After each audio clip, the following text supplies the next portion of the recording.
نحمده ونصلي على رسوله الكريم اما بعد فاعوذ بالله من الشيطان الرجيم بسم الله الرحمن الرحيم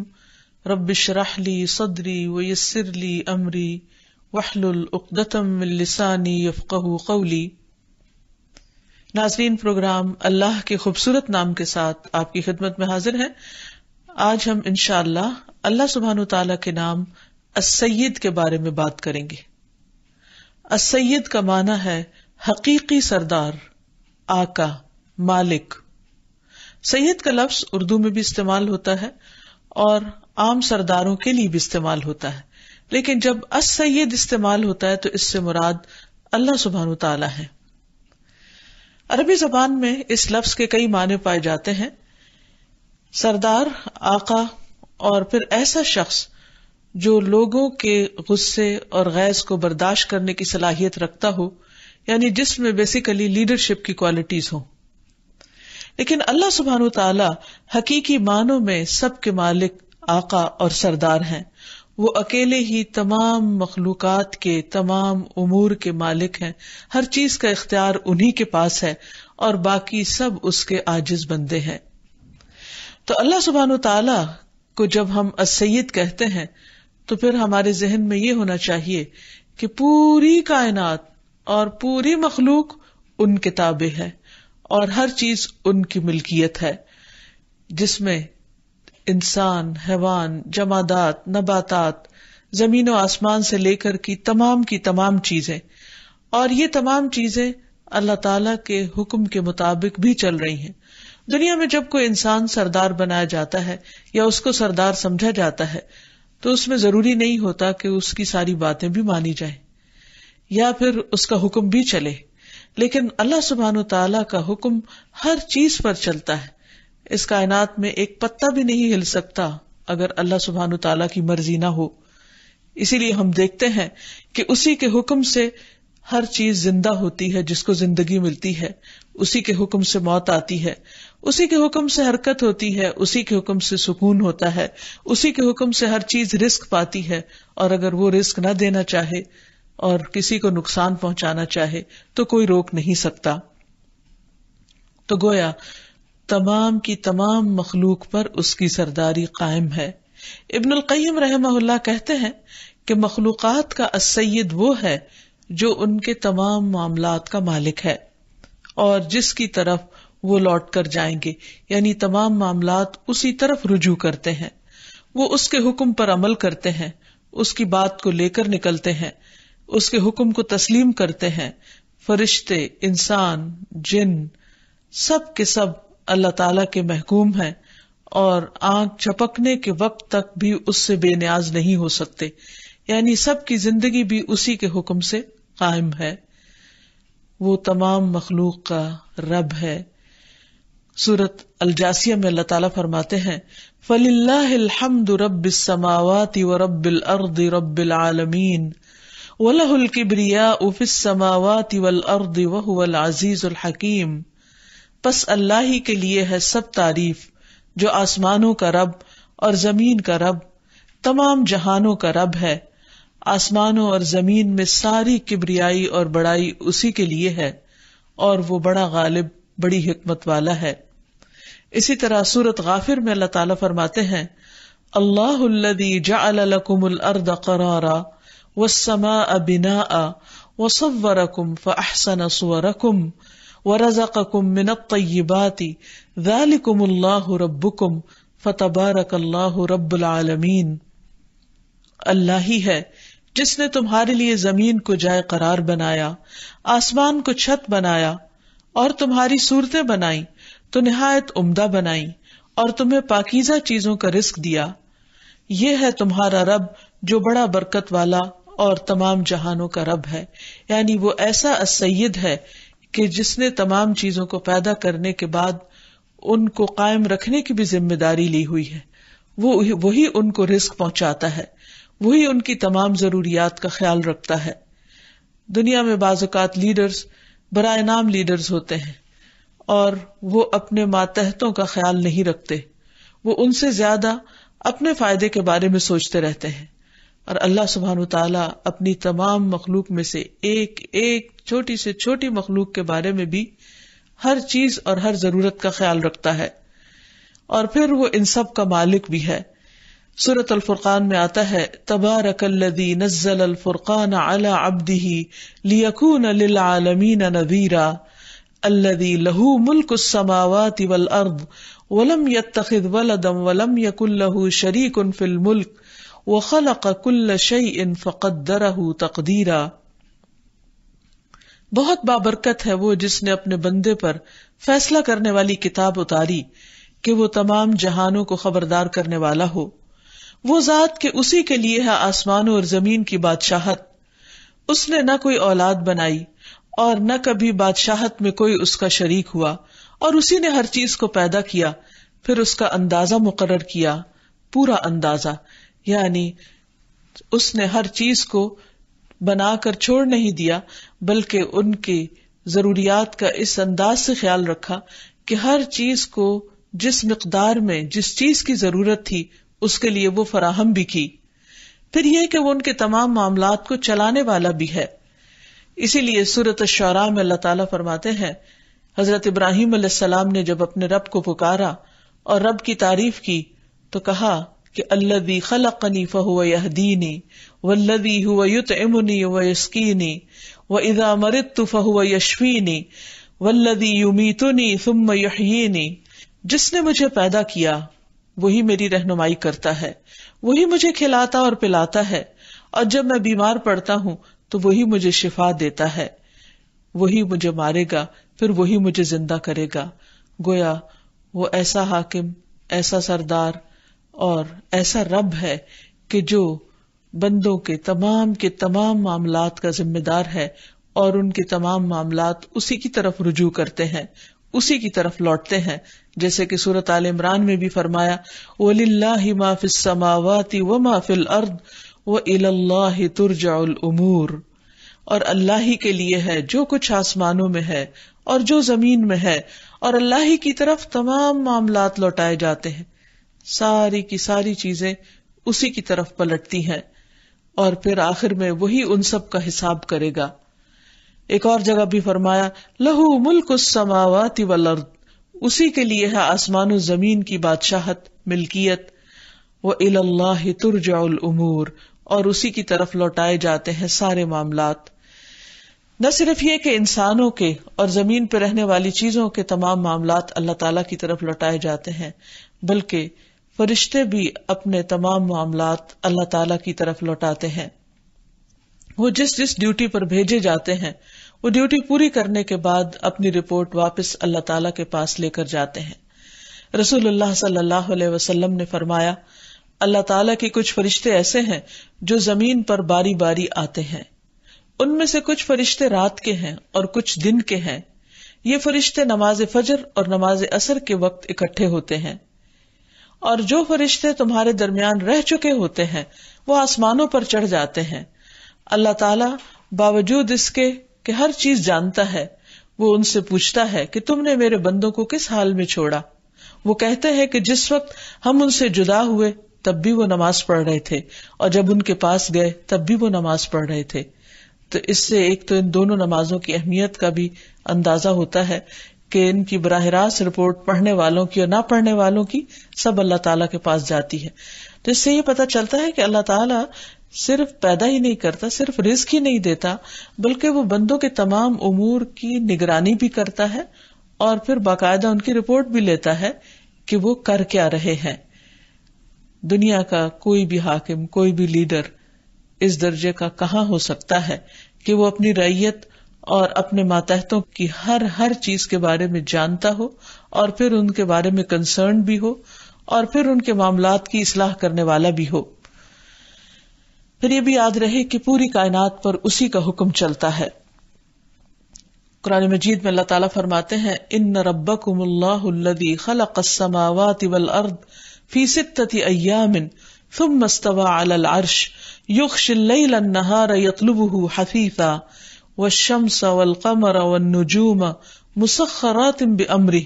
الا لہ الخلق والامر تبارک اللہ رب العالمین۔ بے شک تمہارا رب اللہ ہے جس نے آسمانوں اور زمین کو 6 دن میں پیدا کیا ہے، پھر وہ عرش پر بلند ہوا، رات کو دن پر اڑا دیتا ہے، یعنی جیسے ایک چادر چھا جاتی ہے، جو تیز چلتا ہوا اس کے پیچھے چلا آتا ہے، یعنی رات کے، اور سورج اور چاند اور ستارے پیدا کیے اس حال میں کہ اس کے حکم کے تابع ہیں۔ سن لو، پیدا کرنا اور حکم دینا اسی کا کام ہے، کیونکہ وہ السید ہے، بہت برکت والا، اللہ جو سارے جہانوں کا رب ہے۔ پھر یہ ہے کہ اسی کے اذن اور ارادے سے سارے کام ہوتے ہیں۔ قرآن مجید میں بارہا آتا ہے کہ اللہ تعالیٰ جو چاہتا ہے کرتا ہے، فعال لما یرید، یعنی وہ صاحب مختار ہے، اس کے پاس پورا پورا اختیار ہے۔ اس کے برعکس دنیا کے حکمران، ان کے پاس مکمل اختیار نہیں ہوتا، ان کی لمٹس ہوتی ہیں، انہیں لوگوں کے ریئیکشن کا خوف بھی ہوتا ہے، لیکن اللہ سبحانہ وتعالیٰ کو کسی کا کوئی خوف نہیں۔ وہ جس کے بارے میں جو چاہے فیصلہ کر سکتا ہے، اسے کوئی پوچھنے والا نہیں، اس سے کوئی بدلہ لینے والا نہیں، اسے کوئی نقصان پہنچانے والا نہیں۔ سورۃ البقرہ میں اللہ تعالیٰ فرماتے ہیں وَلَكِنَّ اللَّهَ يَفْعَلُ مَا يُرِيدُ، لیکن اللہ تو وہی کچھ کرتا ہے جو وہ چاہتا ہے۔ سورۃ ہود میں آیا إِنَّ رَبَّكَ فَعَالٌ لِمَا يُرِيدُ، بے شک تیرا رب کر گزرنے والا ہے جو بھی وہ چاہتا ہے، اور اس کا کرنا تو کلمہ کن سے ہو جاتا ہے۔ انما امرہ اذا اراد شیئا ان یقول له کن فیکون، کہ جب وہ کسی چیز کا ارادہ کرتا ہے تو اس سے کہتا ہے کہ ہو جا، اور وہ ہو جاتا ہے، اور اس کے لیے اس میں کچھ بھی مشکل نہیں۔ اسے کسی کام کو کرنے کے لیے کسی کی مدد بھی نہیں چاہیے، اسے کسی قسم کے وسائل بھی نہیں چاہیے، اسے کسی خاص موسم کا انتظار بھی نہیں کرنا، اسے کسی کی مدد بھی نہیں لینا۔ اس لیے حقیقی معنوں میں وہی السید، حقیقی سردار ہے کہ جو ہر چیز کے کرنے پر پوری پوری قدرت رکھتا ہے۔ پھر یہ بھی یاد رہے کہ مصیبت بھی جو آتی ہے اسی کے اذن سے آتی ہے۔ وہ آتی کیوں ہے؟ اس میں اس کی کوئی حکمت اور مصلحت ہوتی ہے جو ہم انسانوں کو عام طور پر معلوم نہیں ہوتی۔ قرآن پاک میں اللہ تعالیٰ فرماتے ہیں ما اصاب من مصیبت فبإذن اللہ ومن یؤمن باللہ یہد قلبہ واللہ بکل شیء علیم، جو مصیبت بھی آتی ہے وہ اللہ کے اذن سے آتی ہے، اور جو شخص اللہ پر ایمان لے آئے تو اللہ اس کے دل کو ہدایت بخش دیتا ہے، اور اللہ ہر چیز کو جاننے والا ہے۔ یعنی اللہ سبحانہ تعالیٰ نے چونکہ یہ دنیا امتحان کے لیے بنائی ہے، اس لیے یہاں انسان کو مختلف طریقوں سے آزمایا جاتا ہے، جیسے سورۃ البقرہ میں بھی آتا ہے وَلَنَبْلُوَنَّكُمْ بِشَيْءٍ مِّنَ الْخَوْفِ وَالْجُوعِ وَنَقْصٍ مِّنَ الْأَمْوَالِ وَالْأَنفُسِ وَالثَّمَرَاتِ، کہ ہم ضرور تم کو آزمائیں گے، خوف سے، جان و مال کی کمی سے، پھلوں کے نقصان سے۔ تو خوشخبری ہے، بشارت ہے صبر کرنے والوں کو، یعنی اللہ تعالیٰ نے پہلے ہی بتا دیا کہ تم پر امتحان آئیں گے، مشکلات آئیں گی، مصیبتیں آئیں گی۔ کیوں؟ اس لیے کہ ٹیسٹ ہے دنیا، امتحان کی جگہ ہے دنیا، ہر ایک کی آزمائش ہے یہاں پر۔ اور کس چیز کی آزمائش؟ کہ مختلف طرح کے حالات میں انسان کس طرح کے کام کرتا ہے، کیا وہ اللہ تعالیٰ کے فیصلوں پر راضی رہتا ہے یا نہیں۔ تو بہرحال جو کچھ بھی ہوتا ہے اس کائنات میں اس کے اذن سے ہوتا ہے، حتیٰ کہ مصیبت اور تکلیف بھی جب آتی ہے تو اسی کی اجازت سے آتی ہے یا اسی کے بھیجنے سے آتی ہے۔ اور اس کے بارے میں اللہ سبحانہ تعالیٰ فرماتے ہیں کہ جو اللہ پر ایمان لے آتا ہے، اعتماد کرتا ہے، اللہ سبحانہ تعالیٰ اس کے دل کو ہدایت دے دیتے ہیں، یعنی وہ تکلیف کے وقت بھی پوری طرح اطمینان میں ہوتا ہے، وہ مشکل وقت میں بھی اللہ تعالیٰ پر اعتماد کرتا ہے، بھروسہ کرتا ہے، اور بندے کے اس حال کو بھی اللہ تعالیٰ خوب جانتا ہے، اور پھر آخرت میں اسی کے مطابق اس کو جزا بھی دے گا۔ اسی لیے انما یوفی الصابرون اجرہم بغیر حساب، کہ صبر کرنے والوں کو ان کا اجر بے حساب دیا جائے گا۔ پھر زندگی اور موت پر بھی اسی کا اختیار ہے، جب تک وہ جس کے لیے چاہتا ہے کہ اس کو زندہ رکھے وہ زندہ رہتا ہے، وہ انسان ہو یا حیوان ہو، اور جب جس کو چاہتا ہے موت دے دیتا ہے۔ بعض اوقات بغیر کسی بیماری کے بھی موت آ جاتی، بغیر کسی وجہ اور بغیر کسی حادثے کے بھی موت آ جاتی، کیونکہ موت اللہ کے اختیار میں ہے، وہ صاحب اختیار بادشاہ ہے۔ سورۃ آل عمران میں اللہ تعالیٰ فرماتے ہیں وَمَا كَانَ لِنَفْسٍ أَن تَمُوتَ إِلَّا بِإِذْنِ اللَّهِ، کوئی شخص اللہ کے اذن کے بغیر کبھی نہیں مر سکتا، موت کا وقت لکھا ہوا ہے، کتاب مؤجلہ۔ اسی لیے ہم دیکھتے ہیں کہ بعض لوگ بڑے بڑے حادثات میں سے بھی بچ نکلتے ہیں کیونکہ ابھی ان کی موت کا وقت نہیں آیا ہوتا۔ ایک اور جگہ پر فرمایا قُلْ مَن يَرْزُقُكُم مِّنَ السَّمَاءِ وَالْأَرْضِ أَمَّن يَمْلِكُ السَّمْعَ وَالْأَبْصَارَ وَمَن يُخْرِجُ الْحَيَّ مِنَ الْمَيِّتِ وَيُخْرِجُ الْمَيِّتَ مِنَ الْحَيِّ وَمَن يُدَبِّرُ الْأَمْرَ فَسَيَقُولُونَ اللَّهُ فَقُلْ أَفَلَا تَتَّقُونَ، کہہ دیجئے کون ہے جو تمہیں آسمان اور زمین سے رزق دیتا ہے، کون ہے جو کانوں اور آنکھوں کا مالک ہے، کون زندہ کو مردہ سے نکالتا ہے اور مردہ کو زندہ سے نکالتا ہے، کون ہے جو ہر کام کی تدبیر کرتا ہے، تو ضرور کہیں گے کہ اللہ۔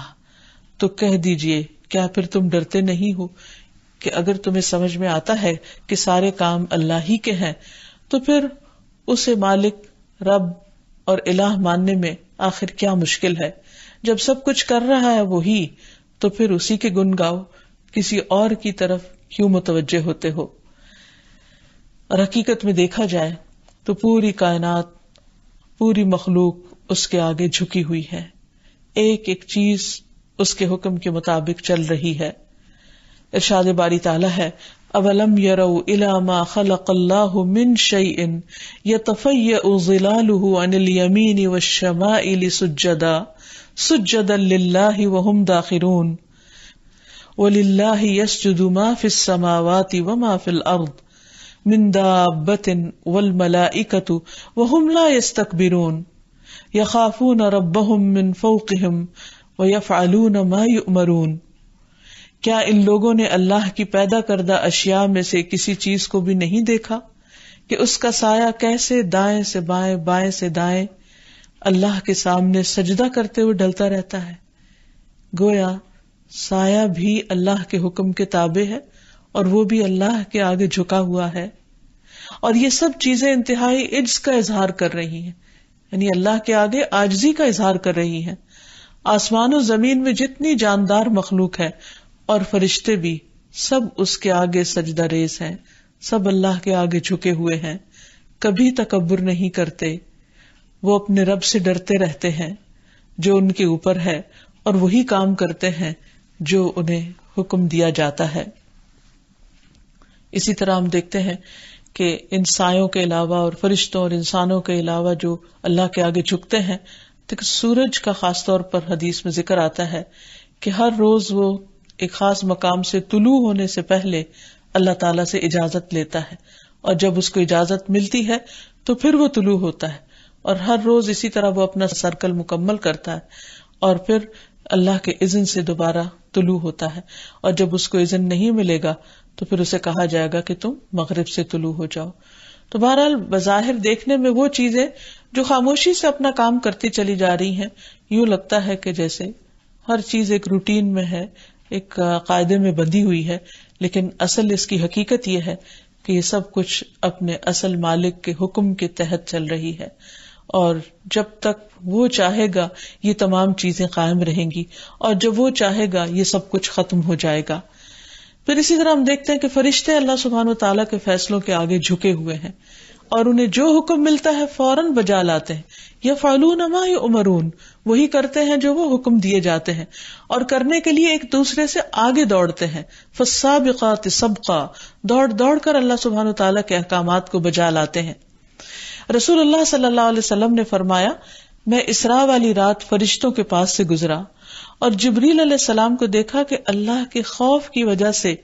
بسیدہ پرانے ٹاٹ کی طرح لگ رہے تھے، یعنی بالکل سکڑے ہوئے اور بالکل دبے ہوئے، ایک طرح سے خوف زدہ۔ حالانکہ جاندار مخلوقات میں سے فرشتوں کے جو سردار ہیں اور جن کی بہت عزت ہے، ایک خاص تقرب کا مقام ہے اللہ تعالیٰ کے ہاں، لیکن اس کے باوجود وہ اللہ سبحانہ و تعالیٰ کی عظمت کے آگے جھکنے کو پسند کرتے ہیں اور جھکے رہتے ہیں۔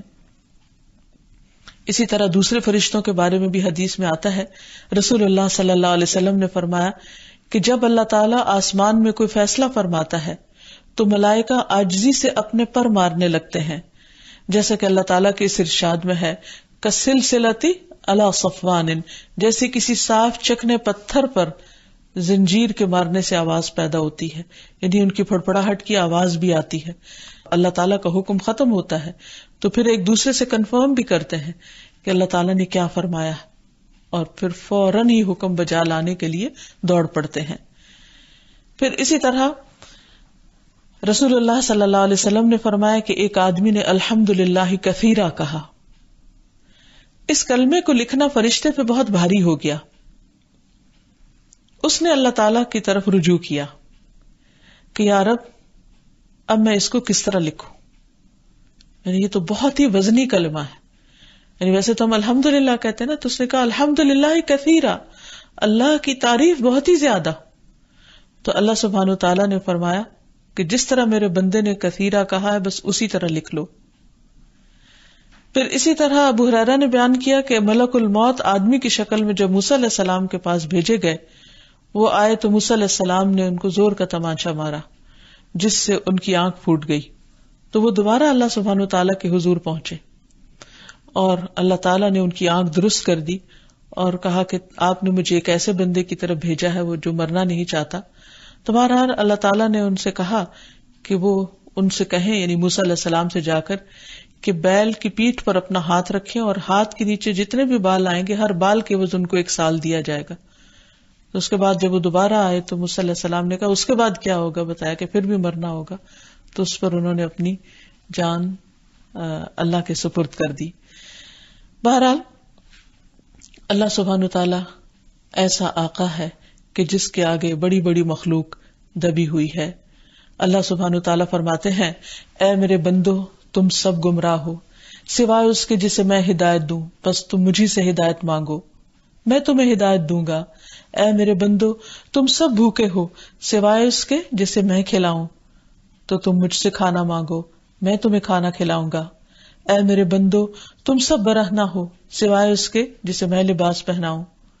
تو تم مجھ سے لباس مانگو میں تمہیں لباس پہناؤں گا. حقیقت یہ ہے کہ سارے بندوں کی ضروریات پوری کرنے کے بعد بھی اللہ سبحانہ وتعالیٰ کے خزانوں میں کمی نہیں ہوتی، جبکہ دنیا کے سردار اور دنیا کی بڑی بڑی حکومتیں اور بڑے بڑے انتظامات بھی بعض اوقات انسانوں کی ضرورت پوری کرنے سے عاجز ہیں، اور اس میں ہمیشہ بجٹ کی کمی اور وسائل کی کمی کا رویا جاتا ہے. پھر اسی طرح یہ ہے کہ اللہ سبحانہ وتعالیٰ ایسا سردار ہے کہ جس کی سرداری میں کچھ کمی بھی نہیں آتی. دنیا میں آپ دیکھیے کہ ایک کے بعد ایک لیڈر بدلتا رہتا ہے، کبھی اس کی وجہ کوئی انقلاب ہوتا ہے اور کبھی اس کی وجہ کسی کی وفات ہوتی ہے یا کسی کا بڑھاپا ہوتا ہے یا کسی کی نااہلیت ہوتی ہے یا اس پر کوئی الزامات ہوتے ہیں. لیکن اللہ سبحانہ وتعالیٰ کی سرداری میں کسی قسم کی کوئی کمی نہیں آتی. اللہ سبحانہ وتعالیٰ فرماتے ہیں اے میرے بندو تم مجھے ہرگز نقصان نہیں پہنچا سکتے اور نہ ہی ہرگز مجھے نفع پہنچا سکتے ہو. اے میرے بندو اگر تم سب اولین و آخرین جن و انس اس آدمی کے دل کی طرح ہو جاؤ جو سب سے زیادہ تقوی والا ہو تو بھی تم میری سلطنت میں کچھ اضافہ نہیں کر سکتے. اور اے میرے بندو اگر تم سب اولین و آخرین اور جن و انس اس ایک آدمی کی طرح ہو جاؤ جو سب سے زیادہ بدکار ہے تو بھی تم میری سلطنت میں کچھ کمی نہیں کر سکتے. اے میرے بندو اگر تم سب اولین و آخرین جن و انس ایک صاف چٹیل میدان میں کھڑے ہو کر مجھ سے مانگنے لگو اور میں ہر انسان کو وہ سب کچھ عطا کر دوں جو وہ مجھ سے مانگتا ہے تو بھی میرے خزانوں میں کمی نہیں ہوتی مگر جتنی سمندر میں سوئی ڈال کر نکالنے سے ہوتی ہے. یعنی اللہ سبحانہ تعالیٰ کی سرداری میں، اللہ تعالیٰ کی حکومت میں، اللہ تعالیٰ کی عظمت میں کوئی بھی چیز کمی نہیں کرتی. جب انسان کو اس بات کا یقین ہو جائے اور وہ حقیقی معنوں میں اپنا حقیقی آقا اور مالک اپنے رب کو سمجھنے لگے تو پھر اس کے مطابق اپنے طرز عمل کو بھی بدل لے. اس صورت میں جب ہمیں اللہ تعالیٰ کا یہ نام، یہ صفت سمجھ آ جائے تو پھر ہمیں کیا کرنا چاہیے؟ سب سے پہلی بات تو یہ کہ اپنے حقیقی آقا سے محبت کا اظہار کرنا چاہیے اور اس کے آگے جھک جانا چاہیے، اس کی اطاعت کرنی چاہیے، کیونکہ بندے کے لیے یہ لازم ہے کہ وہ اللہ سبحانہ تعالیٰ کے لیے جھکا رہے۔ سب سے بڑھ کر محبت، جی ہاں، اللہ تعالیٰ قرآن پاک میں فرماتے ہیں والذین آمنوا اشد حبا للہ، وہ لوگ جو ایمان والے ہیں اللہ کی محبت میں سب سے زیادہ شدید ہیں۔ لوگ اپنے لیڈر سے، اپنے آقاؤں سے محبت کرتے ہیں اور ان کے لیے ہر طرح کی قربانیاں کرتے ہیں، بعض اوقات ان کے لیے اپنی جانیں تک دے دیتے ہیں، لیکن اہل ایمان کے لیے کیا لازم ہے کہ وہ اپنے حقیقی آقا سے سب سے بڑھ کر محبت کرنے والے ہوں اور اپنا سب کچھ اس کی خاطر خوشی سے لگا دینے والے ہوں اور اس کے احکامات پر، اس کے آرڈرز پر سر تسلیم خم کرنے والے ہوں۔ نبی صلی اللہ علیہ وسلم نے فرمایا، تم میں سے کوئی شخص اس وقت تک مومن نہیں ہو سکتا جب تک اسے اللہ اور اس کے رسول دوسروں سے سب سے زیادہ محبوب نہ ہو جائے، یعنی اس وقت تک ایمان ہی کامل نہیں جب تک اللہ اور اس کے رسول صلی اللہ علیہ وسلم انسان کو ہر چیز سے زیادہ پیارے نہ ہو جائیں۔ انس بن مالک کہتے ہیں کہ ایک شخص نے حضور صلی اللہ علیہ وسلم سے قیامت کے بارے میں پوچھا کہ کب آئے گی؟ آپ نے فرمایا کہ تم نے اس کے لیے کیا تیاری کی ہے؟ تو اس نے کہا کہ میں نے تیاری تو کچھ زیادہ نہیں کی، نہ ہی میرے پاس بہت عبادات ہیں، لیکن میں اللہ اور اس کے رسول سے محبت رکھتا ہوں۔ تو آپ صلی اللہ علیہ وسلم نے اس کو خوشخبری دی کہ المرء مع من احب، انسان اسی کے ساتھ ہوگا جس سے وہ محبت کرتا ہوگا۔ تو اگر کوئی شخص واقعی اللہ تعالیٰ سے محبت کرتا ہے اور اس کے رسول صلی اللہ علیہ وسلم سے محبت کرتا ہے جیسے دنیا کے لوگ اپنے دنیاوی لیڈرز سے محبت کرتے ہیں، تو حقیقت میں دنیا اور دنیا کے لیڈرز تو سب ختم ہونے والے ہیں، لیکن حقیقی آقا ہمیشہ کے لیے باقی رہنے والا ہے۔ تو جو اس سے محبت کرے گا وہ اس کو سزا نہیں دے گا، اس کے لیے پھر کامیابی ہی کامیابی ہے۔ پھر آپ دیکھیے کہ آقا تو ہوتا ہی اس لیے ہے کہ انسان اس کی بات مانے، اس کی فرما برداری کرے اور اس کی اطاعت کرے اور اس کی نافرمانی سے بچے، اس کی مخالفت سے بچے۔ تو اس لیے بہت ضروری ہے کہ انسان اللہ تعالیٰ کی فرما برداری کرے اور اس کی نافرمانی سے بچے، اور اس معاملے میں کسی اور کو وہ اہمیت نہ دے جو اللہ تعالیٰ کو دیتا ہے، کیونکہ واضح طور پر ہمیں بتا دیا گیا، نبی صلی اللہ علیہ وسلم کی ایک حدیث سے پتہ چلتا ہے کہ اللہ کی نافرمانی میں کسی مخلوق کی فرما برداری جائز نہیں، یعنی اللہ تعالیٰ کی بات ماننے کی جہاں بات آ جائے پھر دوسرا کوئی بھی اس کے مقابل نہ رہے۔ یہ نہیں کہ اللہ تعالیٰ کو ناراض کر کے، اللہ کی نافرمانی کر کے انسان دنیاوی لیڈرز کو اور بڑوں کو خوش کرتا رہے۔ پھر اسی طرح یہ ہے کہ اپنے رب کو ناراض کرنا جو ہے وہ پھر انسان کے لیے سب سے زیادہ تکلیف دہ ہو جائے۔ جہاں ایک طرف محبت کرنا ضروری ہے، اطاعت کرنا ضروری ہے، وہاں دوسری طرف اللہ تعالیٰ کی ناراضگی سے بچنا بھی نہایت ضروری ہے۔ رسول اللہ صلی اللہ علیہ وسلم نے فرمایا، جس نے لوگوں کو ناراض کر کے اللہ کو راضی کر لیا، اللہ تعالیٰ اسے لوگوں سے کافی ہو جاتے ہیں، اور جس نے لوگوں کو راضی کرنے کے لیے اللہ کو ناراض کیا، اللہ تعالیٰ اسے لوگوں کے حوالے کر دیتے ہیں، پھر وہ ان کے ساتھ، یعنی اس انسان کے ساتھ جیسے چاہیں کھیلیں، جیسا چاہے معاملہ کریں، پھر وہ اس کو ان کے بس میں ڈال دیتے ہیں۔ پھر اگر ہم حقیقی معنوں میں اللہ کو اپنا آقا مانتے ہیں تو پھر مشکلات میں بھی اسی کی طرف رجوع کرنا چاہیے، کیونکہ انسان کی یہ کمزوری ہوتی ہے کہ مجبوری کی حالت میں، بے بسی کی حالت میں وہ اپنے سے زیادہ طاقتور کی طرف رجوع کرتا ہے،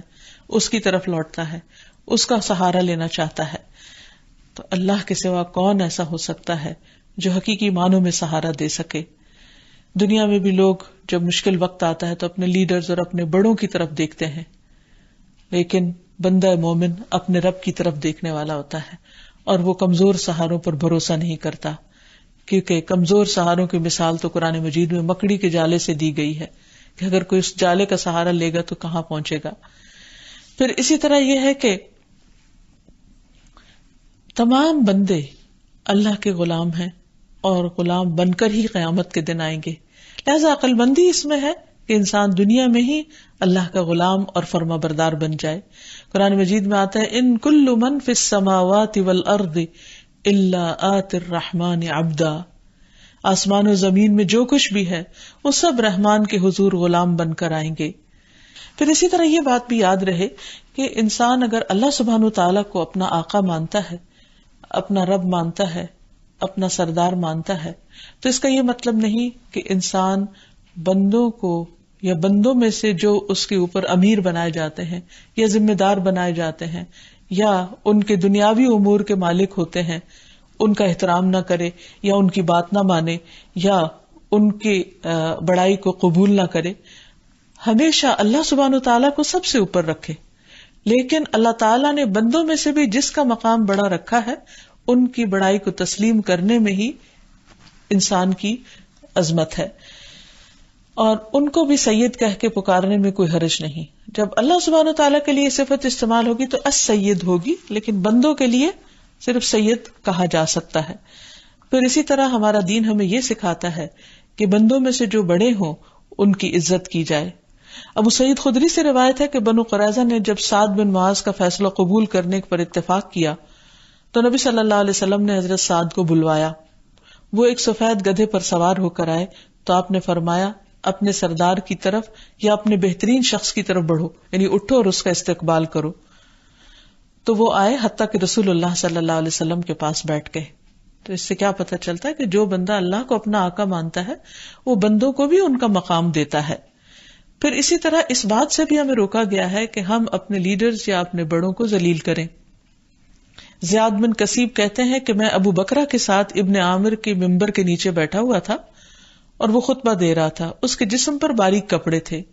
ابو بلال کہنے لگے دیکھو ہمارا امیر نافرمانوں جیسے کپڑے پہنتا ہے. ابو بکرہ نے فرمایا خاموش ہو جاؤ، میں نے رسول اللہ صلی اللہ علیہ وسلم کو یہ فرماتے ہوئے سنا کہ جو شخص زمین میں اللہ کے حاکم کی توہین کرے گا اللہ اسے ذلیل کرے گا. یعنی جس کو اللہ سبحانہ تعالیٰ نے کوئی مرتبہ اور مقام دیا ہے تو چھوٹی چھوٹی باتوں پر اس کے پیچھے نہیں پڑ جانا چاہیے، کیونکہ احترام بھی ایک لڑی کی طرح ہوتا ہے جس میں جو مختلف دانوں کے ساتھ پروئی گئی ہوتی ہے. اگر اس میں سے ایک دانہ توڑ دیا جائے تو باقی بھی نکلنا شروع ہو جاتے ہیں. جب ایک شخص اٹھ کر اپنے لیڈرز کے بارے میں بری باتیں کرنے لگتا ہے تو دوسرے لوگ بھی ساتھ شریک ہو جاتے ہیں اور اس طرح ہر طرف فساد ہی فساد پھیل جاتا ہے. لیکن یہ یاد رہے کہ دنیا کے لیڈرز کی اطاعت صرف معروف چیزوں میں ہوگی، منکر میں نہیں ہوگی، غلط باتوں میں نہیں ہوگی، اللہ تعالیٰ کی حرام کردہ اشیاء میں نہیں ہوگی. اور جہاں تک معروف کی اطاعت ہے تو اس کا خود قرآن مجید میں حکم دیا گیا ہے، یا ایھا الذین آمنوا اطیعوا اللہ و اطیعوا الرسول و اولی الامر منکم. اے ایمان والو اللہ کی اور اس کے رسول کی اطاعت کرو اور ان لوگوں کی جو تم میں سے صاحب امر ہوں، یعنی جنہیں دنیا میں کوئی عہدہ یا حکومت دی گئی ہے. اور پھر ان کی نافرمانی سے بچنے کا بھی حکم دیا گیا. نبی صلی اللہ علیہ وسلم نے فرمایا 3 لوگوں کے بارے میں نہ پوچھو، یعنی ان پہ کس قدر عذاب ہوگا. ان میں سے ایک وہ لونڈی یا غلام جو اپنے آقا سے بھاگ جائے. ایک اور حدیث کے مطابق اس شخص کی نماز ہی قبول نہیں ہوتی. پھر اسی طرح ہمارا دین ہمیں یہ بھی سکھاتا ہے کہ ہم اپنے لیڈرز کی خیر خواہی کریں، ان کے ساتھ آنےسٹی برتیں، ان کو دھوکہ نہ دیں. نبی صلی اللہ علیہ وسلم نے فرمایا کتنا اچھا ہے کسی کا وہ غلام جو اپنے رب کی عبادت تمام حسن اور خوبی کے ساتھ بجا لائے اور اپنے مالک کی بھی خیر خواہی کرتا رہے. اور پھر ایک اور روایت میں آتا ہے کہ غلام بندہ جب اللہ کا حق ادا کرے اور اپنے سید کا بھی کرے، یعنی اپنے آقا کا بھی کرے، تو اس کے لیے دگنا اجر ہے. اور اس میں کیا چیز شامل ہے؟ جیسے اس کے مال کی حفاظت، اس کی عزت و آبرو کی حفاظت. جہاں تک غلام کا تعلق ہے تو آج کے دور میں غلامی تو ختم ہو چکی ہے، لیکن جو بھی شخص کسی کے ماتحت کام کرتا ہو اس کے لیے بھی یہی حکم ہے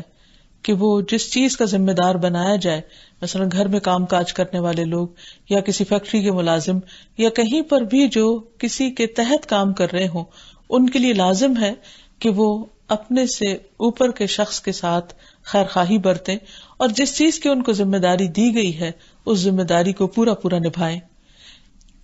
قیامت کے دن جہاں ہر ایک کا حساب ہوگا، جیسے نبی صلی اللہ علیہ وسلم نے فرمایا کلکم راع و کلکم مسئول عن رعیتہ، کہ تم میں سے ہر شخص نگران ہے اور ہر شخص سے اس کی رعیت کے بارے میں پوچھا جائے گا کہ اس نے اس میں کیسا تصرف کیا.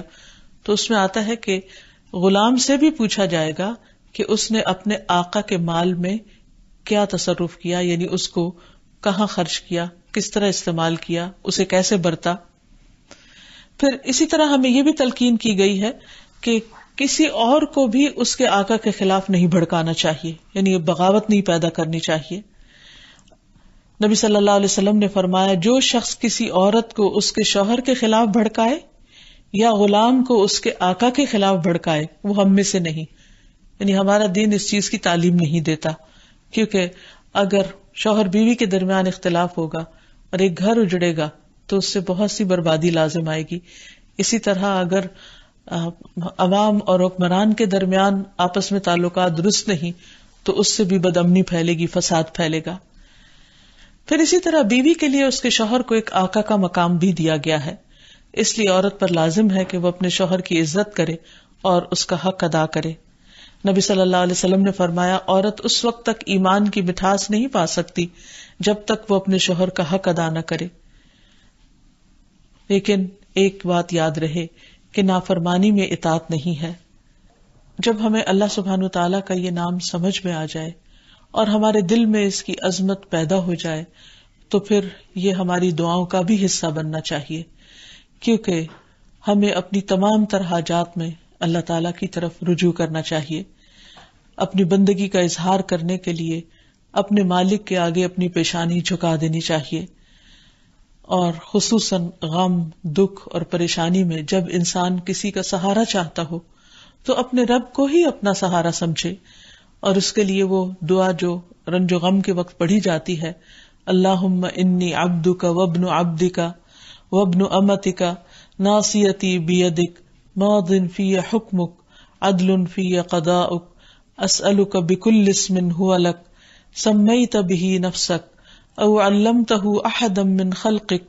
او انزلتہ فی کتابک او استأثرت به فی علم الغیب عندک ان تجعل القرآن العظیم ربیع قلبی ونور صدری وجلاء حزنی وذہاب ہمی. اے اللہ میں تیرا بندہ ہوں، تیرے بندے کا بیٹا اور تیری بندی کا بیٹا، میری پیشانی تیرے ہاتھ میں ہے، میری ذات پر تیرا ہی حکم چلتا ہے، میری ذات کے متعلق تیرا فیصلہ عدل و انصاف والا ہے. میں تجھے تیرے ہر اس نام کا واسطہ دے کر کہتا ہوں جو تو نے اپنے لیے خود تجویز کیا یا اپنی مخلوق میں سے کسی کو وہ نام سکھایا یا اسے اپنی کتاب میں نازل فرمایا یا اپنے پاس علم غیب میں اسے محفوظ رکھا، کہ تو قرآن کو میرے دل کی بہار، سینے کا نور، غم میں روشنی اور پریشانی کی دوری کا ذریعہ بنا دے. تو اللہ تعالیٰ اس شخص کا غم دور کر دیں گے اور اس کی جگہ کشادگی پیدا کر دیں گے. کسی نے پوچھا یا رسول اللہ کیا ہم اس دعا کو سیکھ نہ لیں؟ فرمایا کیوں نہیں، جو بھی اس دعا کو سنے اس کے لیے مناسب ہے کہ وہ اسے سیکھ لے. اسی طرح اگر انسان کو کسی دشمن کا خوف ہو اور پریشانی ہو تو اس وقت بھی وہ اللہ سبحانہ وتعالیٰ ہی کی طرف رجوع کرے اور اسی کا سہارا تھامے اور یہ دعا پڑھے، اللہم رب السماوات السبع ورب العرش العظیم کلی جارم من فلان ابن فلان واحزابہ من خلائقک ان یفرط علی احد منہم او یطغى عز جارک وجل ثناؤک ولا الہ الا انت. اے اللہ 7 آسمانوں کے رب اور عرش عظیم کے رب، تو میرے لیے پناہ بن جا فلاں بن فلاں اور اس کے گروہ کے مقابلے میں جو تیری مخلوق ہے، اور اس بات سے روک دے کہ ان میں سے کوئی ایک بھی مجھ پر زیادتی کرے یا وہ سرکشی کرے. تیری پناہ بہت مضبوط ہے، تیری تعریف بڑی شان والی ہے اور تیرے سوا کوئی معبود نہیں. تو اللہ تعالیٰ سے دعا ہے کہ اللہ تعالیٰ ہمیں اپنے اس نام کی صحیح معنوں میں پہچان اور معرفت دے اور اس کے مطابق ہمارا طرز عمل بدل دے اور ہم اپنے تمام معاملات میں، تمام مشکلات میں اسی کی طرف رجوع کرنے والے ہو جائیں. وآخر دعوانا ان الحمد للہ رب العالمین. السلام علیکم ورحمۃ اللہ وبرکاتہ.